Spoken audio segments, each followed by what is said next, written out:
సిద్ధం సిద్ధం ఆ సమస్యలు తీరే వరకు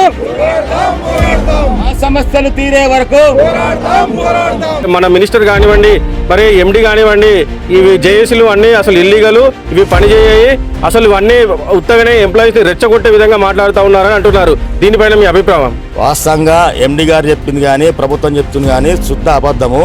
ఎందుకంటే మేము లీగల్గా సమ్మెనిటీస్ ఇవ్వడం జరిగింది. లీగల్గా అంటే మార్చి 13 నాడు సమ్మెనిటీస్ ఇచ్చిన తర్వాత 14 రోజుల తర్వాత సమ్మెకి వెళ్ళడానికి అవకాశం ఉంటుంది. 14 రోజుల నుంచి 42 లోపు మేము ఖచ్చితంగా 23-22కి వెళ్తున్నాం. అంటే దాదాపు 35 రోజుల తర్వాత సమ్మెకి వెళ్తున్నాం. అంటే ఇంతకుముందు కూడా లేబర్ కమిషనర్ మమ్మల్ని చర్చలు పిలిచింది, 3 సార్లు పిలిచింది. 3 సార్లు కూడా యాజమాన్యం రాలే, గైర్హాజరైంది. మేము ఆల్రెడీ లేబర్ కమిషనర్ తోటి మన ఏదైతే మినిట్స్ రాపించుకున్నాం, ఇది లీగల్ సమ్మె అని చెప్పి రాపించుకున్నాం. కాబట్టి లేబర్ కమిషనరే సాక్ష్యం దీనికి. ఎందుకంటే గవర్నమెంట్ లేబర్ యాక్టే మనకు లీగల్ సమ్మె అని అంటుంది. దయచేసి ఎండి గారు చెప్పేదంతా అబద్ధం.